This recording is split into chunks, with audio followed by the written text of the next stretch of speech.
अस्सलाम वालेकुम। आप देख रहे हैं अपना टीवी न्यूयॉर्क और सुन रहे हैं अपना रेडियो न्यूयॉर्क, और मैं हूं आपकी दोस्त, आपकी होस्ट किश्वर नाजली। और हमेशा की तरह आपके लिए लेकर आई हूं प्रोग्राम बात से बात। और जनाब, ये है ईद के बाद का दूसरा हफ्ता। और कैसी रही आपकी ईद? उम्मीद करती हूँ बहुत अच्छी रही होगी, बहुत आपने इंजॉय किया होगा अपने रिश्तेदारों के साथ। और वैसे भी मेरे अंदाजे के मुताबिक कि ये वाला जो वीकेंड है वो ज़्यादातर बारबेक्यूज़ पर बेस करता है, और उसमें आप लोग बारबेक्यूज़ प्लान करते हैं। और ये सब एक बहाना होता है, एक कोशिश होती है कि सब मिलकर बैठें और सब बात करें और एक दूसरे के साथ मिल लें, क्योंकि जाहिर है हम चाहें या ना चाहें हमारी ज़िंदगी बहुत ज़्यादा मसरूफ़ हो चुकी है। हम हर वक्त अपने किसी न किसी काम में मसरूफ़ रहते हैं, ऑक्यूपाइड हो गए हैं। तो यही कुछ इवेंट्स बचते हैं जिसमें हम अपने रिश्तेदारों से, दोस्तों से, अपने जानने वालों से, वाकिफ़कारों से मिलते हैं, बात करते हैं और उन्हें ईद की मुबारकबाद देते हैं, अपने घर बुलाते हैं और हम उनके घर जाते हैं ताकि हम ईद की खुशियाँ मना सकें। और ये बहुत अच्छा मौका होता है। और एक चीज़ बहुत ज़रूरी हो गई है कि हमें हमारे नौजवान बच्चों को, जो बच्चे हैं जो बढ़ रहे हैं, उनको अपने त्योहारों से रोशनास कराएं, उनके सामने अपने त्योहारों की अहमियत का इजहार करें। वरना वो अपने इखलाकी इकदारों और अपने त्योहारों से दूर हो जाएंगे और उनको अपने त्यौहार यकीनन बोरिंग और मंडेन लगेंगे। तो इसमें हमें ज़्यादा जो है वो काम करना पड़ेगा कि हमें उनके लिए कोई एक्टिविटी ज़रूर करनी होगी। तो ईद का दिन जिनके बच्चे हैं वो सोते हुए ना गुजारें, वो खुशी का इजहार करें इंथुसियास्टिक वे में, ताकि बच्चे भी समझ सकें कि हाँ, हमारा एक त्यौहार होता है और ये बहुत अच्छा होता है।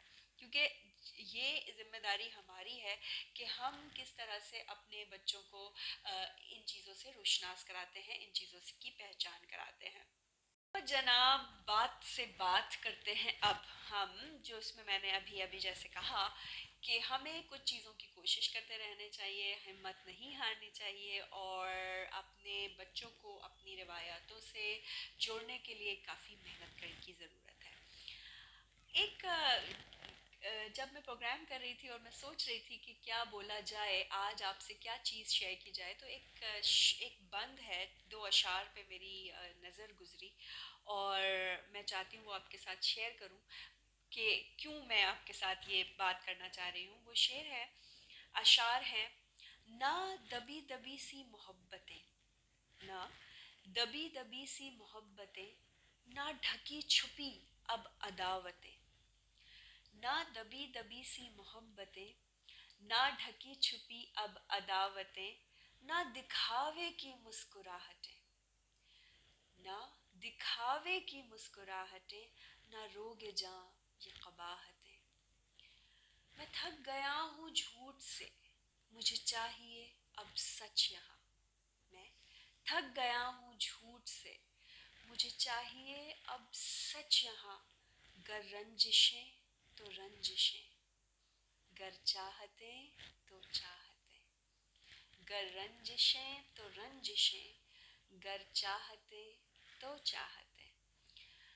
बज़ाहिर तो ये शेर अपने अंदर खुद एक बहुत ही सेल्फ एक्सप्लेनेटरी मीनिंग रखता है। इसमें कोई भी बात ऐसी नहीं है जो समझ ना आ सके।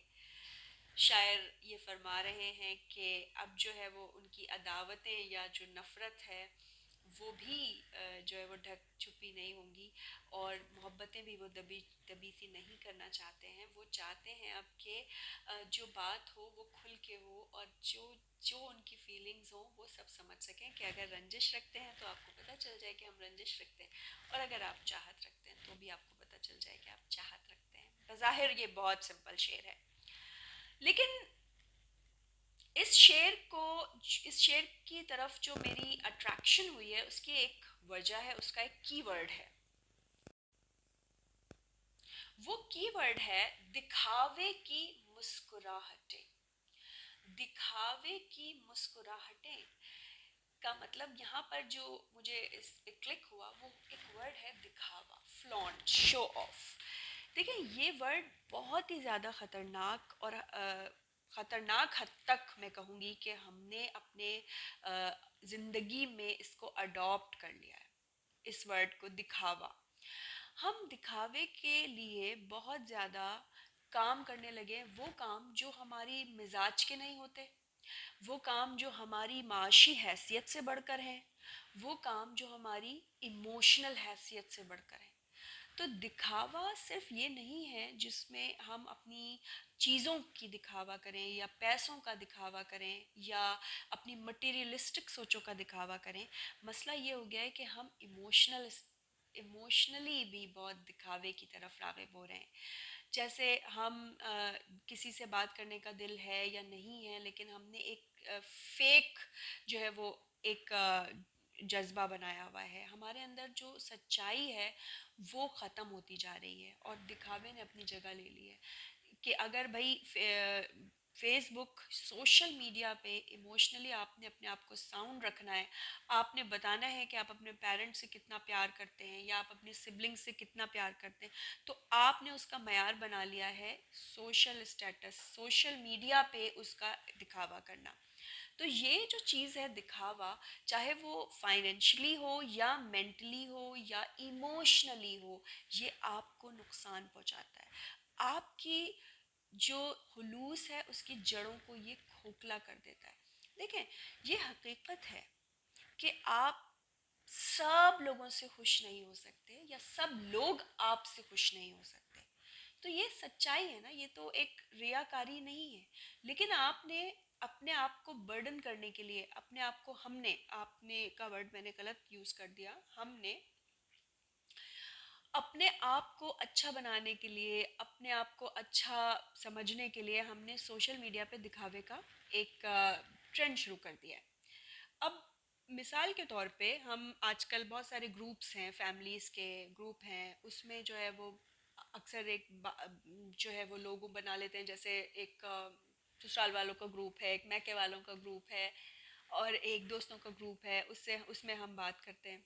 टाइम्स मैंने ये नोटिस किया है कि उस ग्रुप में कोई फीलिंग्स का जो है ना वो जेन्युइन इजहार नहीं हो रहा। आपसे किसी ने आपसे किसी ने कोई अपने रिश्तेदार की डेथ की बात की, स्टिकर्स से आपने वो बात ख़त्म कर दी, स्टिकर्स भेज दिए, स्टिकर्स भेज दिए। Stickers are just for entertainment, for fun.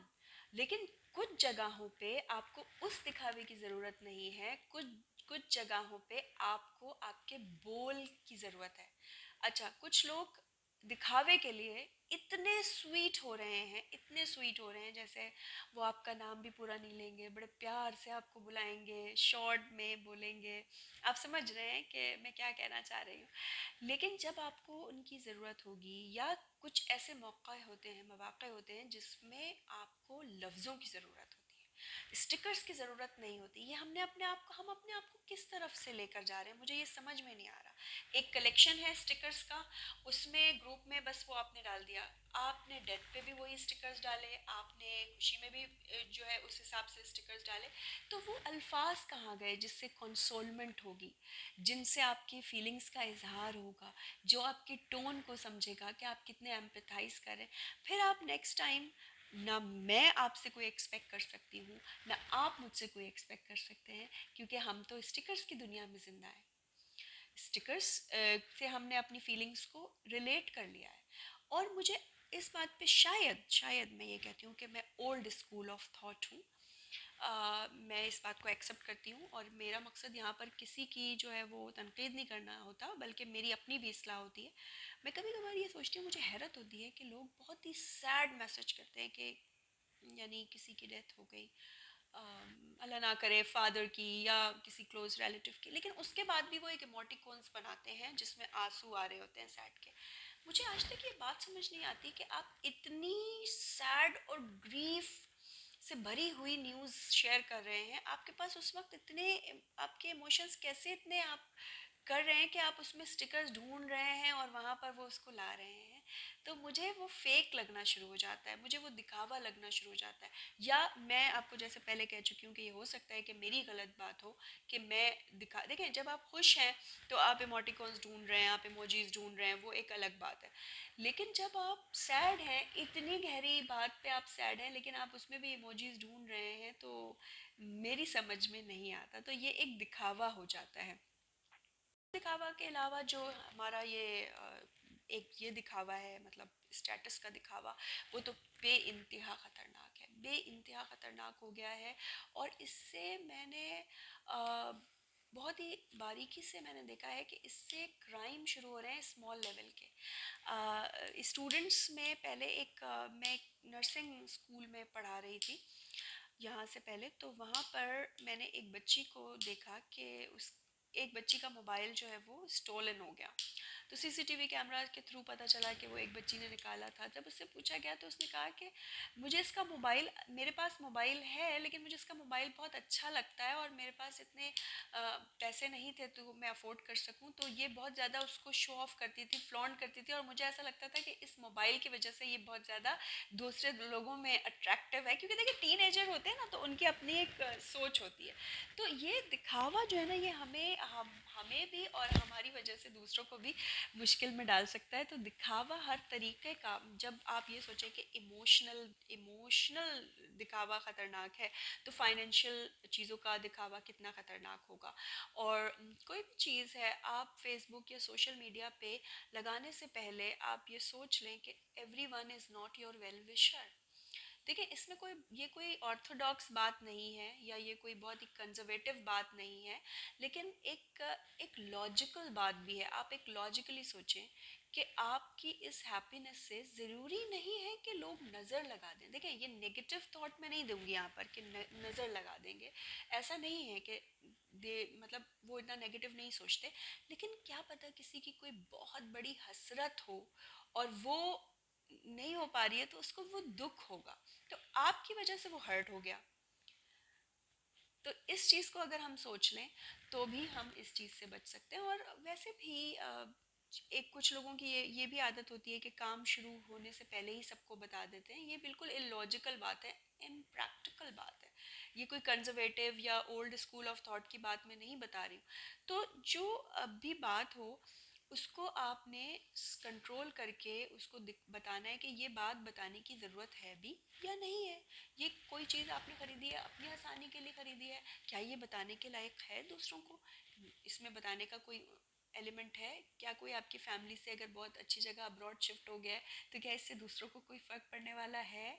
तो ये चीज़ें आप सोचें। इस तरह से हम जो है वो अपनी लाइफ को बैलेंस कर सकते हैं, दिखावे से दूर रह सकते हैं। क्योंकि मुझे ऐसा लगता है कि दिखावा आप जितना करते रहेंगे ना, ये भी एक एडिक्शन है। आपको फिर और दिखावा इसकी आदत हो जाएगी, और आप अपने आप को फिर इससे नहीं सेव कर सकेंगे, और आपका जो मेंटल पीस है वो बिल्कुल डिसरप्ट हो जाएगा, और आप की पर्सनालिटी बहुत ही हैपहैज़र्ड हो जाएगी, और आपके अंदर जो सेरेनिटी होती है, जो सुकून होता है, वो नहीं होता। आप कुछ चीज़ों को रियलिटी इफेक्ट करें। अब जैसे फॉर इंस्टेंस हम लोग अगर किसी के घर में लाइट जा रही है और किसी एरिया में नहीं जा रही, फॉर इंस्टेंस, अब वो बेचारा इसमें कि यार मैं ये बोल दूंगा तो वो मुझे जज कर लेंगे कि वो तो किस एरिया में रहते। लाइट जाने में किसी की कॉम्पिटेंसी का कोई सवाल नहीं है। किसी की घर में भी लाइट जा सकती है, किसी के घर में लाइट नहीं भी जा सकती। तो ये वैसे कहने को बहुत छोटे छोटे इश्यूज हैं, ट्रिवियल हैं, पैटी इश्यूज हैं, पर ये हैं, दे एग्जिस्ट। बच्चे शर्म से बता नहीं रहे कि हम जो है ना वो चिंची पे आ रहे हैं या बस पे आ रहे हैं, दूसरे फ़ौरन उनको जज करेंगे तुम्हारे पास गाड़ी नहीं। तो ये हमने क्यों इस तरह से अपनी लाइफ को इतना दिखावे में और कॉम्प्लिकेटेड बना दिया है। और ये भी मैं कहूँगी कि ज़रूरी नहीं है कि सारे लोग ही ऐसा करते हैं, ऐसा बिल्कुल भी नहीं है। मेरी बिल्कुल गलत अप्रोच नहीं है ये कहने में। कुछ बहुत ही सोबर होते हैं, जो समझते हैं कि क्या चीज़ किस लिए किस वक्त बतानी है, किस वक्त नहीं। लेकिन जो कुछ एलिमेंट्स हैं वो ऐसे हैं हमारी सोसाइटी में जो दूसरों के लिए परेशानी का बायस बन रहे हैं। तो मैं ये चाहती हूँ कि उस पर आप सोचें, थोड़ा काम करें, और बस ये सिंपल सा हल है कि आप स्ट्रेट फॉरवर्ड, जो ना तो आप अपने आप को बहुत ज़्यादा डाउन करें, ना बहुत ज़्यादा अप करें। अगर आपने फॉर इंस्टेंस, मैं एक जस्ट एक एग्जांपल दे रही हूँ कि अगर आपने एक नॉन ब्रांडेड सूट पहना हुआ है तो इसमें बताने में कोई हर्ज नहीं है कि ये किसी ब्रांड से नहीं है, क्योंकि वो भी सूट ही है। और जो जो लोग आपके लिए इसमें प्रॉब्लम कर रहे हैं, तो क्या वो आपकी कोई हेल्प कर रहे हैं? नहीं कर रहे, तो आप इसको दिल पे भी ना लें। तो इस तरह से अपनी ज़िंदगी को बहुत आसान बनाइए, किसी किस्म का दिखावा ना करें, ना फाइनेंशियली, ना इमोशनली, ना मेंटली, किसी भी किस्म का। आप सुकून में रहेंगे, जो है जैसा है वैसा ही है, एक्सेप्ट कर लें या उसको बदलने की कोशिश करें, अपने लिए अच्छी लाइफ ढूंढने की कोशिश करें, लेकिन दिखावे से इज्तनाब करें। तो देखते रहिए अपना टीवी न्यूयॉर्क और सुनते रहिए अपना रेडियो न्यूयॉर्क। अल्लाह हाफिज।